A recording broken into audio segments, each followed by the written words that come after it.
बिहार में पुल पर एक तरफ जहां सियासत है, वहीं रोजाना कोई ना कोई पुल धराशायी जरूर हो जाता है। एक के बाद एक बिहार में पुल लगातार गिरते जा रहे हैं। पिछले 3 हफ्तों की बात करें तो एक के बाद एक 13 पुल अब तक ढह चुके हैं।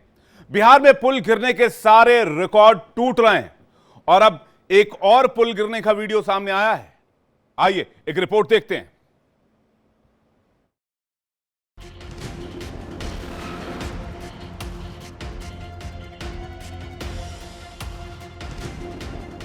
नीतीश का प्रणाम नहीं आया काम, फिर पुलिया गिरी, सियासत बढ़ी, पुल धड़ा काम तमाम। बिहार में पुल पर एक बार फिर सियासत तेज हो गई है। फिर एक पुलिया भ्रष्टाचार की भेंट चढ़ गई। सहरसा में बारिश की भेंट चढ़ी पुलिया में हालांकि कोई हादसा तो नहीं हुआ, लेकिन 3 हफ्ते में 13 पुलों के गिरने से सरकार भी परेशान है। अभी कल ही नीतीश कुमार ने एक इंजीनियर के सामने हाथ जोड़कर विनती की थी और आज एक बार फिर सहरसा में गिरी पुलिया ने सरकार की छवि को दागदार कर दिया। अब लगातार गिरते पुलों से बिहार सरकार सवालों के घेरे में।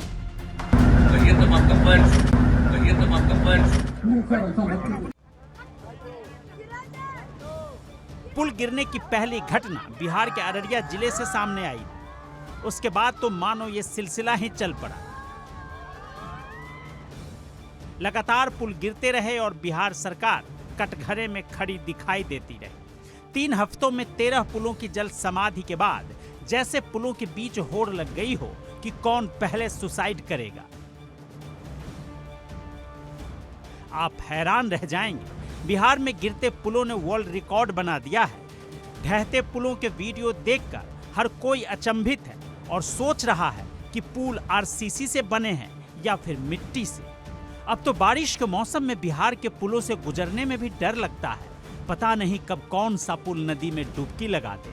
पुलों की हालत देखकर कोई अनपढ़ भी बता देगा कि लापरवाही, भ्रष्टाचार और खराब सामग्री के इस्तेमाल की वजह से पुल गिर रहे हैं। इसके लिए पूरी तरह से विभाग का भ्रष्ट तंत्र जिम्मेदार है। अब पुलों के गिरने का ये सिलसिला कब थमेगा, ये देखने वाली बात है। Bureau report, India daily. अब पुल गिरने पर तेजस्वी यादव ने बिहार सरकार को निशाने पर लिया। बिहार में एक एक करके पुल गिरते जा रहे हैं। इसको लेकर तेजस्वी यादव बिहार सरकार पर निशाना साध रहे हैं। तेजस्वी यादव कह रहे हैं कि 18 साल के शासन के बाद अब भी दोष विपक्ष का है। सदाचारी पुलों के गिरने में सरकारी भ्रष्टाचार है। इस मामले में जांच होनी चाहिए, कार्रवाई होनी चाहिए। लेकिन क्या 18 साल के शासन के बाद भी अब भी दोष विपक्ष का है? हमारे साथ शिवपूजन जुड़ रहे हैं सीधे बिहार पटना से बातचीत करने के लिए, अपडेट देने के लिए। शिवपूजन, सबसे पहले ये बताइए कि अभी तक पुल गिरने के कितने मामले सामने आ चुके हैं, उस पर क्या एक्शन अभी तक हुआ है? देखिए, 13 पुल गिरने की खबर हम लगातार चला रहे हैं, अपने दर्शकों को बता रहे हैं, लेकिन तेजस्वी यादव ने एक ट्वीट करके बताया 16 पुल। सरकार भी मान रही है कि 13 पुल ध्वस्त हुए। अलग अलग कारण बताए। एक प्रिलिमिनरी जांच रिपोर्ट सबमिट की गई थी मुख्यमंत्री को, जिसकी कॉपी हमें भी लगी थी हाथ, और हमने दर्शकों को दिखाया था कि किस तरीके से एक के बाद एक पुल पे अलग अलग कारण बताए गए। कुछ पुल पुराने थे, कुछ पुलों को लोगों ने बनाया था, लेकिन उन पुलों का क्या जो इनॉग्रेशन के पहले ही ध्वस्त हो गए। तो कुल मिलाकर के स्थिति बहुत दयनीय सी मैं कहूँगा कि है। यहाँ पर लोगों के जान माल का भयानक नुकसान होने का डर लोगों को सताने लगा है। एक के बाद एक पुल ध्वस्त होते चले जा रहे हैं। एक कारण जो उस प्रिलिमिनरी रिपोर्ट में निकल करके सामने आई थी, उसपे इतना स्पष्ट हुआ, जिस वजह से कि 18 इंजीनियर्स पर कार्रवाई भी हुई, उनको सस्पेंड किया गया। कारण ये निकल करके आया कि खास करके ऐसे पुल जो बनाए गए थे नहरों पर, वहाँ पर गाद हटाई गई थी बारिश के मौसम के पहले, और गाद इतना हटा दिया गया, इंजीनियर्स को समझ में नहीं आई कि पुल के पिलर की तलहटी भी उन्होंने पूरी तरह से साफ कर दी, जिस वजह से पानी का पहला ही जो वेग आया उसमें पुल ध्वस्त हो गया। ऐसे करीबन 4-5 घटनाएं बिहार में दर्ज हुई, लेकिन ऐसी घटनाएं भी दर्ज हुई जहां पर पुल के निर्माण में अनियमितता बरती गई, गुणवत्ता पर जो है उस पर ध्यान नहीं दिया गया और इस वजह से भी पुल ध्वस्त हुए हैं। शिवपूजन, इस मामले में तेजस्वी और नीतीश भी आमने सामने हैं और पुल गिरने के मामले में सियासत भी जोरदार हो रही है बिहार में। बहुत जोरदार सियासत हो रही है। तेजस्वी यादव ने तो साफ तौर से ट्वीट करके कहा कि क्या इसके लिए भी जिम्मेदार विपक्ष को ही ठहराएंगे। गौरतलब है, देखिए 18 साल से नीतीश कुमार की सरकार है यहाँ पर। पुल गिरने की घटनाओं के लिए किसी दूसरी पार्टी को जिम्मेदार नहीं ठहराया जा सकता। हमने जदयू के नेताओं से जब ये सवाल किया था, उनका कहना था कि यहाँ पर कोई मेंटेनेंस पॉलिसी लालू जी ने बनाया ही नहीं।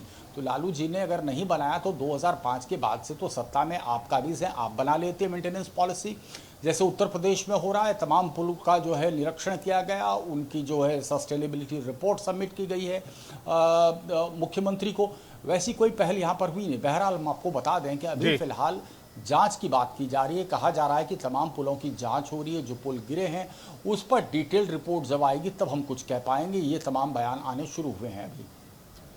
शिवपूजन, शुक्रिया इस जानकारी के लिए और तमाम अपडेट्स दर्शकों तक पहुंचाने के लिए। आगे भी आपसे अपडेट्स लेते रहेंगे। फिलहाल आगे बढ़ते हैं। करप्शन के पुल की अलग अलग बेहद खौफनाक तस्वीरें सामने आ रही हैं। 3 हफ्ते में 13 पुल कैसे गिरे हैं, इसकी एक झलक हम आपको आपकी स्क्रीन पर दिखा रहे हैं तारीख के साथ। 18 जून से शुरू हुआ अररिया से ये सिलसिला 11 जुलाई तक सहरसा तक पहुंच गया और किस तरह से एक एक करके पुल धराशायी होते चले गए क्या आपके सामने है। अररिया, मधुबनी, सीवान, किशनगंज समेत कई जिलों में अब तक 3 हफ्ते में 13 पुल धड़ाम हो गए हैं। मामला सुप्रीम कोर्ट तक भी पहुंच गया है। नीतीश सरकार लगातार इस पर कार्रवाई करने का भरोसा दे रही है, दावा कर रही है, तो विपक्ष नीतीश सरकार को निशाने पर ले रहा है। बहरहाल ये जो तस्वीरें हैं ये उन 13 पुलों की तस्वीरें हैं, उन 13 पुलों के धराशायी होने की तस्वीरें हैं जिन्होंने पानी के तो सामने नहीं, ऐसा लगता है करप्शन और भ्रष्टाचार के सामने घुटने टेके हैं।